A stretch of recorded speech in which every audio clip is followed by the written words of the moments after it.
Praise the lord. దేవుని అతి పరిశుద్ధ నామములో మీ అందరికీ శుభాలు తెలియజేస్తా ఉన్నాను. ఈ యొక్క సమయంలో యేసు ప్రభు సిలువ పైన పలికిన 3వ మాటను నేను మీతో పంచుకోవాలని ఇష్టపడతా ఉన్నాను. ప్రియా సహోదరి సహోదరుడా, యేసు ప్రభు సిలువలో పలికిన ఈ 3 మాటలు, ఈ యొక్క 7 మాటల్లో 3 మాటలు ఆయన ఇతరుల గురించి మాట్లాడినట్టు మనం చూస్తూ ఉన్నాం. మొట్టమొదటి మాట ఆయన క్షమాపణ గురించి పలుకుతా ఉన్నాడు. ఆయనను హింసిస్తున్న వారిని, ఆయనను చంపుతున్న వారిని ఆయన క్షమిస్తూ ఉన్నాడు. వారి కోసం ఆ మాట మాట్లాడుతూ ఉన్నాడు. రెండవదిగా మనం చూస్తే ఆయన ఒక దొంగతో మాట్లాడుతూ ఉన్నాడు. ఆ దొంగకి ఒక అష్యూరెన్స్, ఒక గొప్ప నిరీక్షణ ఇస్తూ ఉన్నాడు. ఏమనంటే, నువ్వు నాతో కూడా పరదేశంలో ఉంటావని. 3వ మాటను మనం చూస్తే యేసు ప్రభు తన తల్లితో, అదేవిధంగా అక్కడ సిలువ యొద్ద ఉన్న తన శిష్యుడైన యోహానుతో మాట్లాడుతున్నట్టు మనం చూస్తూ ఉన్నాము. ఇది ఎటువంటి పరిస్థితి అంటే, ఈ పరిస్థితి యేసు ప్రభువును సిలువ వేస్తూ ఆయన యొక్క వస్త్రాన్ని చీట్లు వేసుకుంటూ, వారు ఆయనను చూసి నవ్వుతూ ఎగతాళి చేస్తూ ఆయనను వెక్కిరిస్తున్న సమయము అది. ఆ సమయంలో యేసు ప్రభు ఈ యొక్క 3వ మాటను మాట్లాడుతూ ఉన్నాడు. చూడండి, యేసు ప్రభు యొక్క తల్లి ఎప్పుడైతే ఆ సిలువ యొద్ద ఉందో, ఆమె యొక్క ఎమోషన్స్ ఏ విధంగా ఉండొచ్చు, ఆమె బాధ ఏ విధంగా ఉండొచ్చు, ఆమె నొప్పి ఎంత ఘోరమైన ఆ పెయిన్ని ఆమె భరిస్తూ ఉండొచ్చు. మనలో ఎవ్వరము కూడా మన సొంత పిల్లలను కష్టం అనుభవిస్తుంటే మనం చూడలేము. వాళ్ళకి చిన్న దెబ్బ తగిలినా తల్లి మనసు కొట్టుకుంటూ ఉంటుంది, తల్లి మనసు విలవిలలాడుతూ ఉంటుంది. పిల్లలకి ఏ హాని కలగకూడదని తల్లి కోరుకుంటూ ఉంటుంది.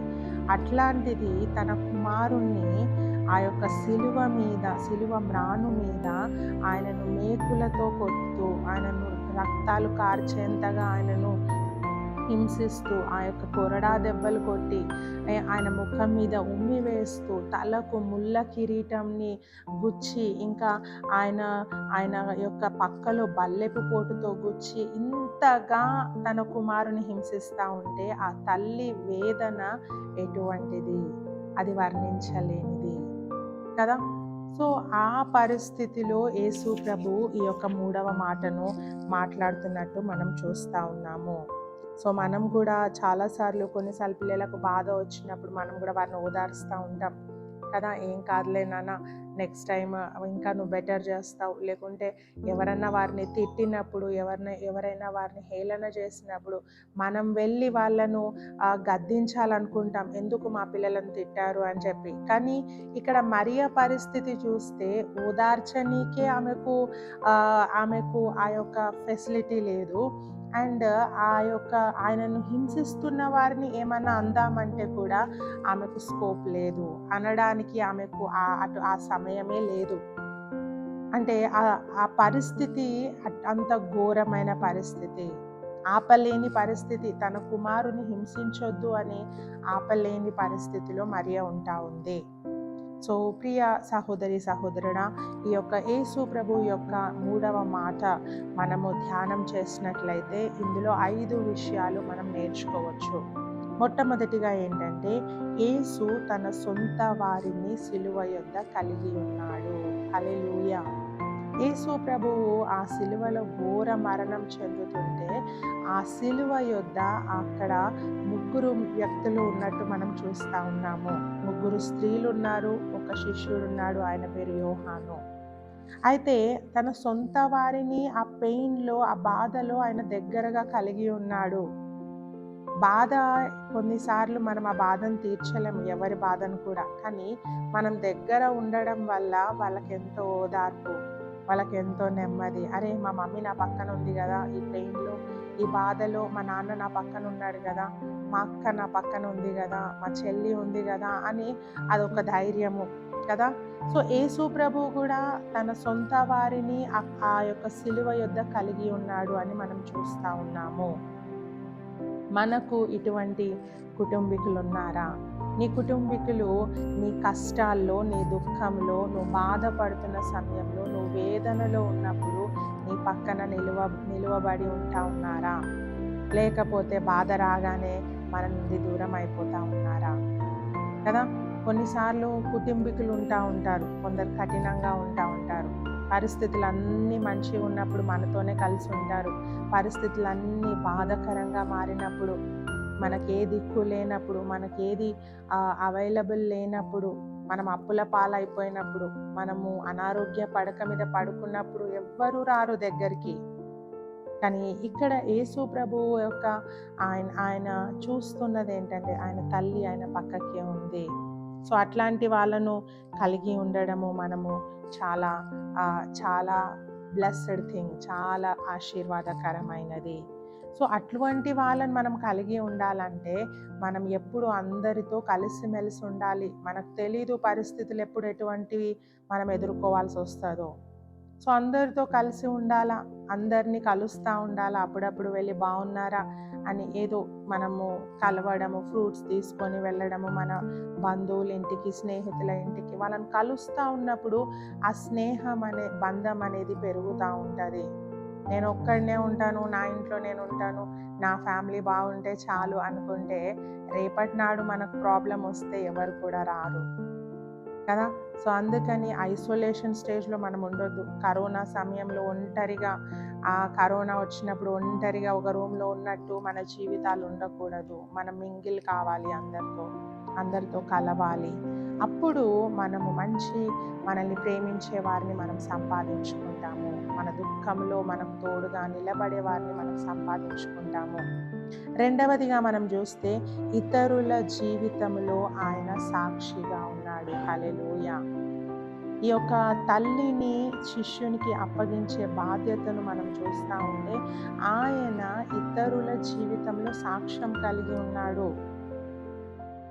ఇంగ్లీష్లో చూస్తే standing witness in others life. Yesu ప్రభువు దేవుడు మనల్ని ఎందుకు సృష్టించాడంటే మనం ఇతరుల జీవితంలో సాక్ష్యంగా ఉండాలా. ఎప్పుడు మన స్వార్థమే కాదు.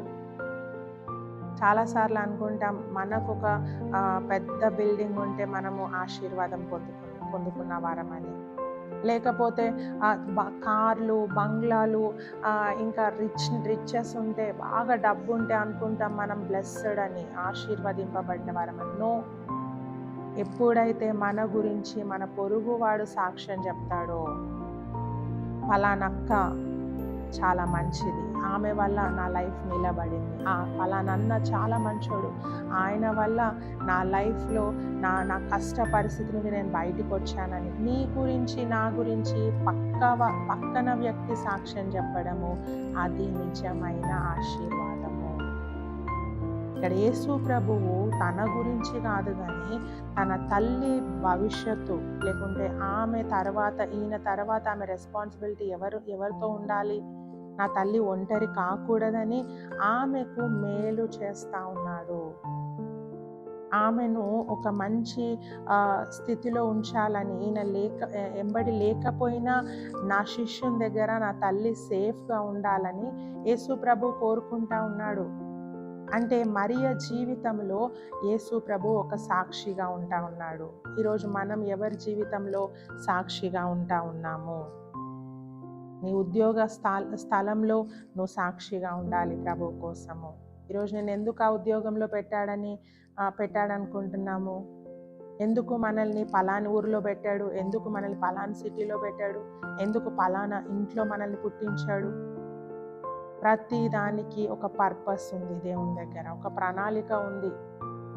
ఎందుకంటే మనల్ని ఎక్కడ ఆయన ఉంచాడో అక్కడ మనం వాళ్ళకు సాక్షులుగా బ్రతకాలని. సో ఆ కార్యం చేసేవాడు దేవుడే.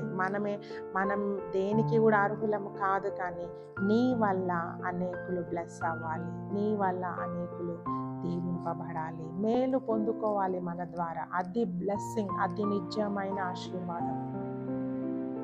మన గురించి 10 మందిని సంపాదించుకోవాలి.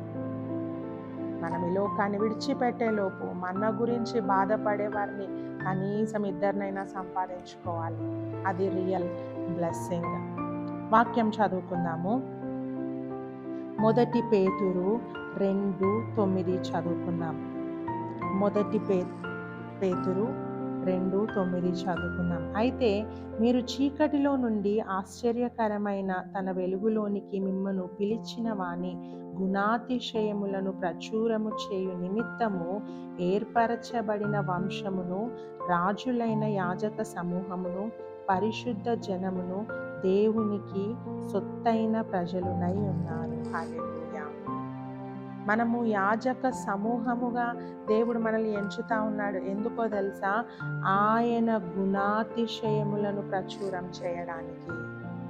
దేవుని గుణాన్ని, ఆయనకున్న ప్రేమను, ఆయనకున్న సహనాన్ని, ఆయనకున్న దయను, ఆయనకున్న దీర్ఘశాంతమును, సెల్ఫ్ కంట్రోల్ను, ఇవన్నీ ప్రచురం చేయాలని, ఇతరులకు మనం చూపించాలి మన లైఫ్ ద్వారా అని దేవుడు మనల్ని యాజక సమూహంలో ఉంచాడంట.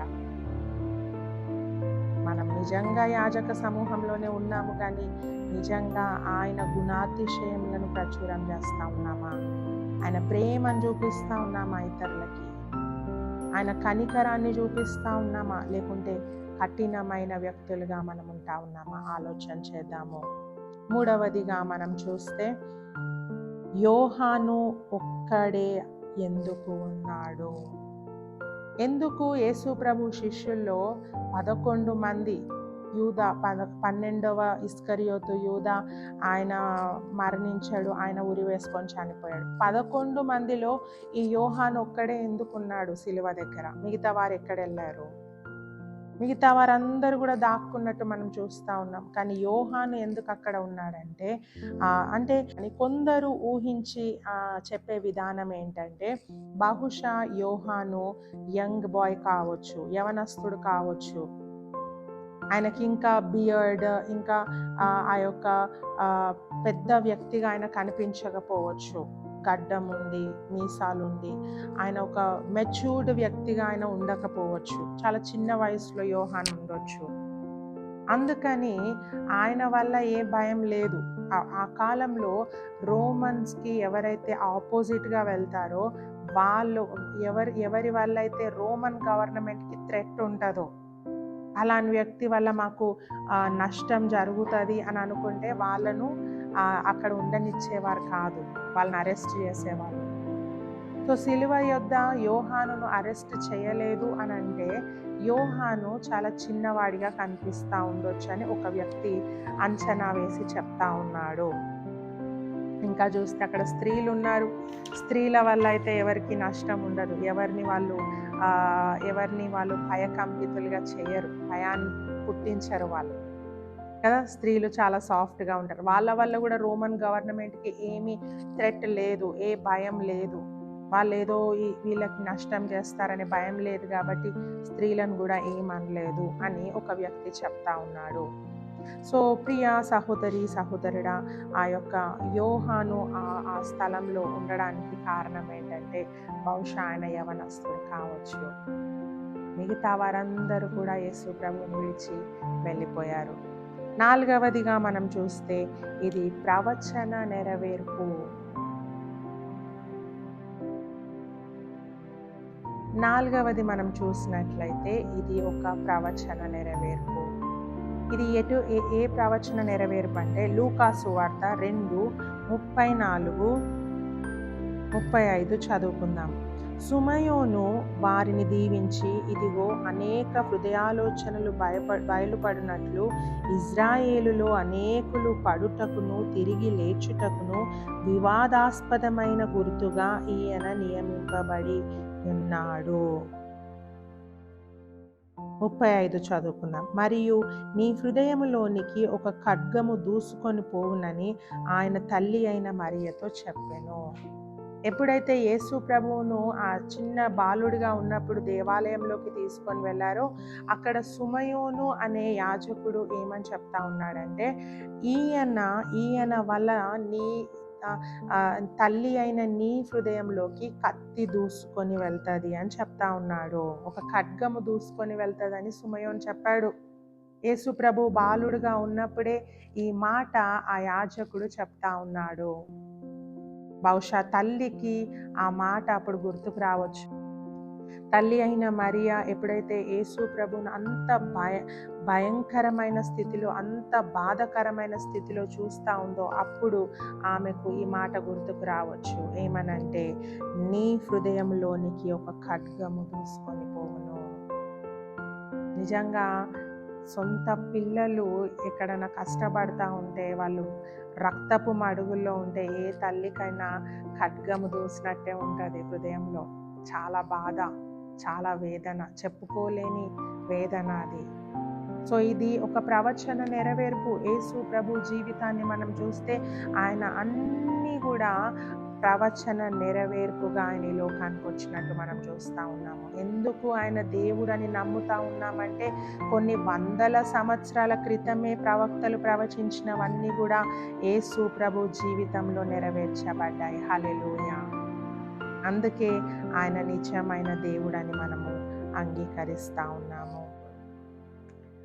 ఐదవదిగా మనం చూస్తే, నీ బాధ నీ బాధ్యతకు అభ్యంతరం కాకూడదు. నీ బాధ నీ బాధ్యతకు అభ్యంతరం కాకూడదు. ఇక్కడ యేసు ప్రభు సిలువలో పలికిన 3వ మాటను మనం చూస్తే, ఆయన ఎంతో బాధలో ఉన్నాడు, ఎంతో డిస్ట్రెస్లో ఉన్నాడు, ఎంతో యాగనీ, ఎంతో పెయిన్లో ఆయన ఉన్నాడు. కానీ ఆయన బాధ్యతను మర్చిపోలేదు. కొన్నిసార్లు మనం చిన్న చిన్న బాధలు వస్తే అనుకుంటాము, ఈ బాధ్యత నేను ఎందుకు నెరవేర్చాలి, నాకే బాగలేదు, నాకే ఇంత కష్టం ఉంది, నాకే ఇంత ఇబ్బంది ఉంది, నాకెందుకు ఈ రెస్పాన్సిబిలిటీస్ అని కొన్నిసార్లు ఫ్యామిలీ రెస్పాన్సిబిలిటీస్ పక్కన పెట్టేస్తూ ఉంటాం. పిల్లల్ని పక్కన పెట్టేస్తాం, భార్యని పక్కన పెట్టేస్తూ ఉంటాము, తల్లిదండ్రులను పక్కన పెట్టేస్తూ ఉంటాము. నాకే కష్టం ఉంది, నేను చేయలేను అని చెప్పేస్తూ ఉంటాం. కానీ ఆయన అంత బాధలో ఉండి కూడా, అంత ఇబ్బందిని అనుభవిస్తూ కూడా ఆయన తన బాధ్యతను మర్చిపోలేదు. సో మన బాధ్యతకి మన బాధ అడ్డు రావద్దు అని యేసు ప్రభు ఇక్కడ మనకు గుర్తు చేస్తూ ఉన్నాడు కదా. కొన్నిసార్లు అనుకుంటా, నా బాధ నాకుంది, నేను వాళ్ళకేం చేయాలి అని అనుకుంటాం. నో, ఎటువంటి బాధలో నువ్వు ఉన్న నీ బాధ్యతను మర్చిపోవద్దు. నీ బాధ్యతను నువ్వు నెరవేర్చాలి అని ప్రభు మనకు గుర్తు చేస్తూ ఉన్నాడు. కొన్నిసార్లు మన జీవితం ఎప్పుడు ముగించబడుతుందో మనకు తెలియదు. ఏ సెకండ్లో మనం ఈ లోకాన్ని విడిచిపెడతామో మనకు తెలియదు. కాబట్టి మన ఫ్యామిలీ మెంబర్స్తో మనం అన్నీ షేర్ చేసుకోవాలి. నాకు పలానా దగ్గర మన కుటుంబానికి పలానా దగ్గర ఆస్తులు ఉన్నాయి, లేకుంటే పలానా దగ్గర నేను ఇల్లు కొని పెట్టాను, మన కుటుంబం కోసం నేను ఇన్ని సంపాదించి పెట్టానని మన కుటుంబీకులతో పంచుకోవాలి. ఎవ్వరికి చెప్పకుండా సీక్రెట్గా పెట్టేసుకున్నాం అనుకోండి, కొన్నిసార్లు మనకేమన్నా అయిపోతే తర్వాత మనం సంపాదించినవి ఎవ్వరికి తెలియకుండా అవి ఒక ట్రెజర్గా మిగిలిపోతాయి, హిడెన్ ట్రెజర్గా మిగిలిపోతాయి కదా. ఎవరు అనుభవించారు అది మన తర్వాత. అందుకే కొన్నిసార్లు మన ప్రాపర్టీ కానీ, మన ప్రాపర్టీ పేపర్స్ కానీ, పవర్ ఆఫ్ అటార్నీ కానీ, మన ఎస్టేట్ కానీ, మనము సంపాదించిన ఆస్తులు ఎక్కడెక్కడ ఉన్నాయో అవి మన కుటుంబీకులకు చెప్పాలి. ఎవరి మీద అయితే మనకు నమ్మకం ఉందో, ఎవరైతే మన బాధ్యతను తర్వాత వాళ్ళు తీసుకోగలరో వారికి అన్ని చెప్పి ఉంచాలి. ఇక్కడ యేసు ప్రభు కూడా అదే చేస్తూ ఉన్నాడు. ఆయన మరణిస్తూ ఉన్నాడు, ఆయన బాధ్యతను శిష్యునికి అప్పగిస్తూ ఉన్నాడు. సో మనం కూడా ఆ విధంగా ఉండాలి. మన కుటుంబాన్ని మనం ప్రేమించాలి. యేసు ప్రభువు తన కుటుంబాన్ని పక్కన పెట్టేసి ఓన్లీ పరిచర్యకు ఆయన టైం ఇవ్వలేదు. ఆయన కుటుంబానికి కూడా రెస్పాన్సిబిలిటీ చూపిస్తూ ఉన్నాడు, కుటుంబాన్ని ప్రేమిస్తూ ఉన్నాడు, కుటుంబానికి విలువనిస్తూ ఉన్నాడు, తల్లికి విలువనిస్తూ ఉన్నాడు. ఈరోజు మనం ఇస్తున్నామా తల్లిదండ్రులకు విలువ?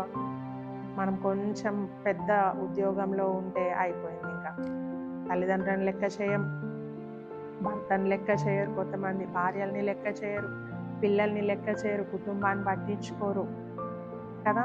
నువ్వు ఎంత గొప్ప రెస్పాన్సిబిలిటీలో ఉన్నా నీవు తీసుకున్న బాధ్యత, నీ కుటుంబాన్ని, కుటుంబ సంక్షేమం, కుటుంబ రక్షణను చూసుకోవాలి. As a father, as a husband, as a wife, as a parent, అన్ని బాధ్యతలు నీకు అప్పగించి చూసుకోవాలి. సో ఆ విధంగా మనము మన బాధ్యతను నిర్వహించాలని దేవుడు కోరుకుంటా ఉన్నాడు. అందుకే ఆయన తల్లి బాధ్యత అప్పగించినాకనే ఆ మాట సమాప్తమైనది అని చెప్తా ఉన్నాడు. నా మిషన్ కంప్లీట్ అయిందని చెప్తా ఉన్నాడు. ఒకవేళ ఆయన తల్లి బాధ్యతను నిర్లక్ష్యం చేసి చెప్పినుంటే కేవలము కేవలము ఆయన ఆ యొక్క మినిస్ట్రీ విషయమే ఈ లోకానికి వచ్చినట్టు మనం చూసేవారమేమో. కానీ మినిస్ట్రీకి ఆయన, పరిచర్యకు ఆయన టైం ఇచ్చాడు, తల్లిదండ్రులకు ఆయన టైం ఇచ్చాడు, ఆయన ఫ్రెండ్స్కి టైం ఇచ్చాడు, అందరికీ ఎవరెవరికి ఎప్పుడెప్పుడు సమయం ఇవ్వాలో ఆయన ఇచ్చాడు. ఈరోజు కొంతమంది యవనస్తులు ప్రశ్నిస్తూ ఉంటారు, అక్క మేము చదువుకి ఎక్కువ టైం ఇస్తూ ఉంటే మేము దేవునిలో గడపలేకపోతా ఉన్నాం, మేము ఎక్కువగా పలాని పనికి మేము టైం ఇస్తూ ఉంటే, మా జాబ్కి టైం ఇస్తూ ఉంటే మేము దేవునితో గడపలేకపోతా ఉన్నాం. అన్నిటికీ నువ్వు సమయాన్ని సెట్ చేసుకోవాలి. నీ పేరెంట్స్తో గడపనికి టైం సెట్ చేసుకోవాలి, నీ జాబ్కి టైం సెట్ చేసుకోవాలి, నీ దేవునితో సమయాన్ని నువ్వు సెట్ చేసుకోవాలా. అన్ని బ్యాలెన్స్ చేసుకోవడమే లైఫ్ అంటే. నేను ఒకటి చేస్తాను, ఇంకోటి పట్టించుకోను, ఇంకోటి నిర్లక్ష్యం చేస్తానంటే కుదరదు. వీ హ్యావ్ టు బ్యాలెన్స్, అన్నీ బ్యాలెన్స్ చేయాలి లైఫ్లో. సో జీసస్ ఒక మాదిరికరంగా మనకున్నాడు. మనం కూడా బాధ్యతగా మన బాధ్యతలన్నిటిని, ఎంత బాధ ఉన్నా, ఎంత ఇబ్బంది ఉన్నా, కష్టమైన, కొన్నిసార్లు నష్టమైన, మనం నష్టపోయినా పర్వాలేదు, కానీ మన కుటుంబీకులకు మనము చేయాల్సిన మంచి చేయాలి. వారి సంక్షేమం మనం చూడాలి, వారి రక్షణ మనం చూడాలి. వారికి మనం ఈ లోకాన్ని విడిచిపెట్టినా కూడా వారికి మేలు చేసి మనం ఈ లోకం నుండి వెళ్ళిపోవాలి. సో ప్రియా సహోదరి సహోదరుడా, యేసు ప్రభు తల్లి యొక్క బాధను చూసి, ఆమె వేదనను చూసి అంటా ఉన్నాడు, అమ్మ నువ్వేం బాధపడకు, నిన్ను ఇక మీదట నా శిష్యుడైన యోహాను చూసుకుంటాడు అని. సో ఈరోజు అదే దేవుడు నీ బాధను, నా బాధను కూడా చూస్తూ ఉన్నాడు. తల్లి బాధను చూసిన దేవుడు, ఆమెకు కంఫర్ట్నెస్ ఇచ్చిన దేవుడు, ఆమెకు ఒక స్థిరమైన ఆ యొక్క సేఫ్టీ ప్లేస్ని కలుగజేసిన దేవుడు ఈరోజు నీ బాధను, నా బాధను కూడా ఆయన చూస్తూ ఉన్నాడు. చూసి అలా ఊరుకునే దేవుడు కాదు. తల్లి బాధపడుతుంటే నాకెందుకులే అనుకోలేదు ఆయన. తన బాధ్యతను నెరవేర్చాడు. సో ఈరోజు మనల్ని కూడా దేవుడు చూస్తూ ఉన్నాడు. మన సమస్యను కూడా తీర్చాలని ఆయన ఇష్టపడతా ఉన్నాడు. మనం ఆయన నమ్మితే, ఆయన మీద విశ్వాసం ఉంచితే తప్పకుండా ఈరోజు కష్టాల్లో ఉన్న మనము, ఇబ్బందుల్లో ఉన్న మనం, ఇరుకులో ఉన్న మనల్ని ఆయన ఒక సేఫ్టీ ప్లేస్కి తీసుకొని వెళ్తాడు. అక్కడ సురక్షితంగా దేవుడు మనల్ని ఉంచుతాడు. ఆయన కాపుదల, ఆయన భద్రత, ఆయన క్షేమం ఎల్లప్పుడూ మనకు తోడుగా ఉంటుంది. అతి కృప దేవుడు మనందరికీ దయచేయను గాక. God bless you all. ప్రార్థన చేసుకుందాం. స్తుతికి పాత్రుడా, మహోన్నతుడా, మహాగణుడా, నీకు స్తోత్రములు. ఈ సమయంలో 3వ మాటను మేము ధ్యానిస్తూ ఉన్నామయ్యా తండ్రి. నిజంగా నీ బాధ్యతను ప్రభా, నువ్వు తల్లి పట్ల కలిగి ఉన్న బాధ్యతను నెరవేర్చిన దేవుడు ప్రభా. మరి నిజంగా ఏ బాధ్యతను కూడా ప్రభా నువ్వు ప్రక్కన పెట్టలేదయ్యా. ఏ బాధ్యతను కూడా నువ్వు త్రోసివేయలేదు ప్రభా. నువ్వు చెప్తా ఉన్నావు ప్రభా, మరి తల్లిని చూసుకొనుమని ప్రభా. మరి నీ యొక్క శిష్యునితో ఈ మాటను పలుకుతా ఉన్నావు ప్రభా. మరి మేము కూడా ప్రభా మా తల్లిదండ్రుల పట్ల ఒక బాధ్యతను కలిగి ఉండటానికి సహాయం చేయండి. మా బిడ్డల పట్ల బాధ్యత కలిగి ఉండటానికి సహాయం చేయండి. మాకు అప్పగించిన బాధ్యతల పట్ల ఒక మంచి బాధ్యత కలిగి మేము నడుచుకోవడానికి సహాయం చేయండి ప్రభా. మా తల్లిదండ్రులను మేము ప్రేమించటకు సహాయం చేయండి ప్రభా. వారి కష్టాల్లో, వారి దుఃఖంలో వారిని ఓదార్చే విధంగా, వారికి ఒక సేఫ్టీ ప్లేస్ మేము కలిగించే విధంగా మా జీవితాలు ఉండుటకు సహాయం చేయండి అయ్యా. నిజంగా తండ్రి, మా దుఃఖాన్ని కూడా నువ్వు చూస్తూ ఉన్న దేవుడు, మా నిట్టూర్పులను చూస్తూ ఉన్న దేవుడు. ఈరోజు ఎంతమంది బిడ్డలైతే ఈ వాక్యాన్ని వింటూ ఉన్నారు, వారి జీవితంలో గొప్ప మేలు చేయండి అయ్యా. వారి కష్టం నుండి, వారి దుఃఖం నుండి వారిని క్షేమకరమైన స్థలానికి మీరు చేర్చి, సేఫ్టీ ప్లేస్లో వారిని ఉంచి మీరు మహిమ పొందమని కొద్ది విన్నపములు నజరేయుడైన యేసుక్రీస్తు నామమున అడిగి వేడుకొని పొందుకొని ఉన్నాం మా తండ్రి. ఆమేన్. God bless you.